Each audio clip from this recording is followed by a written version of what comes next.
Why you can't trust? Just seeing how easy it was for my dad to walk away from his first daughter. He had other kids too, but I'm his first daughter, so Mm-hmm. that's like trauma right there. So it's like if my dad could walk away from me, that mean anybody could. No, it's certainly Yeah, understandable because I that. feel like as a young girl growing up, your dad should be your first love. And I feel like he broke my heart, a long time ago to the Yeah. point where now I'm looking for someone else to come and fix that. Something that should have never been broken at a young age like that. So that's basically. Hi, I'm Coach Lori. Meet NisaF. We're diving into the beautiful chaos of growth, healing, and figuring it all out. She's smart, she's strong, and she'll say the things that really hit right when you least expect them. So today, we're diving into one powerful question. Daddy's Echoes. So, Nisa, how has your father's absence influenced your trust in relationships? My father' absence, I would have to say, ruined trust in my relationships. And how so? Meaning, like, I really don't trust no one, and it's like it's hard for me to trust anyone in the beginning, and I can't say like throughout the relate like they gotta last. So it's like it's hard for me to trust anyone in the beginning. And in the beginning, I feel like that's when you should be most trustworthy, but it's like I'm the opposite. You gotta prove yourself to me first, then you get my trust. So, what you're saying is that they're guilty until they're proven innocent. That's it. Okay, and is there something about that that influenced you of something your dad did Yeah, particularly? leaving me, at a young age. Always calling and saying he's gonna come around Mm-hmm. and never show up. Uh, Always saying he's gonna do something and never do it. So yeah, that's a big, That had to be really sad for you. yeah, And it's certainly understandable that you feel that way. yes, And we're yes, going to work towards changing that. yes, yes. Now, can you identify patterns in your relationships that stem from your early experiences? We talked a little bit about that, but can you elaborate a little bit more?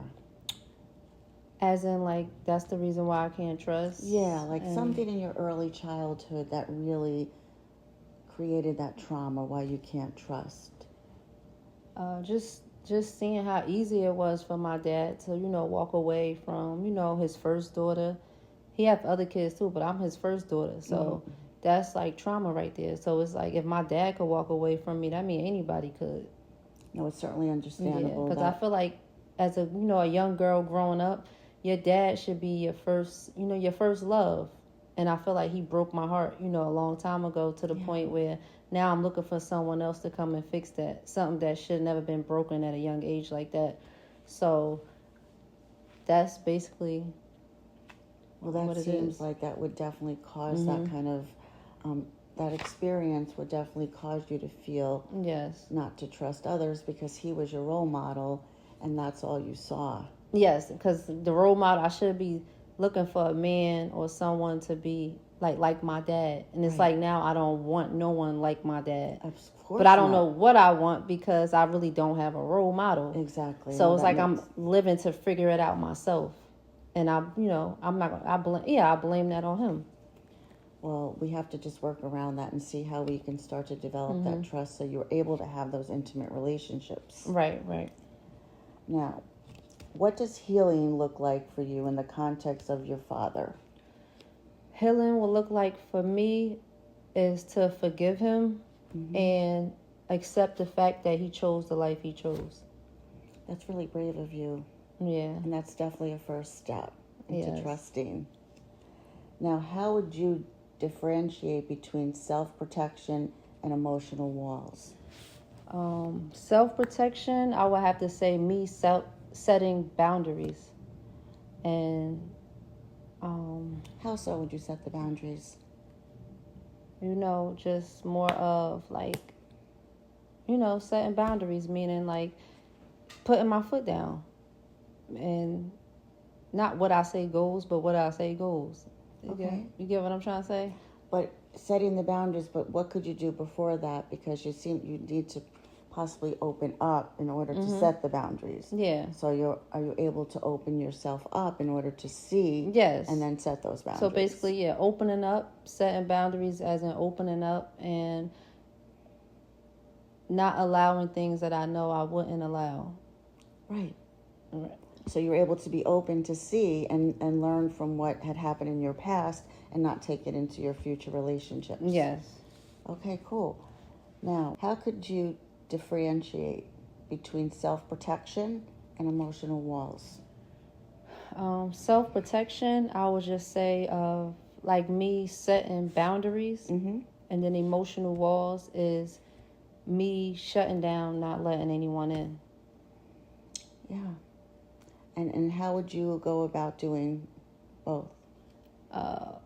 Coming in, like, delivering who I am, opening up about who I am, being vulnerable to the point where people will respect the boundaries that I drop. And then I won't have to shut down and build this wall up because now I'm starting to trust. You're starting to figure things out. I'm starting, girlfriend. yeah, basically. Really cool. Yeah, okay. Now, in what ways can your music serve as a bridge to understanding and healing? Remember, your music is your platform to express yourself. So basically that's what I would have to say. Like, the music, it gives me an opportunity and a way to express myself and my feelings, through the music.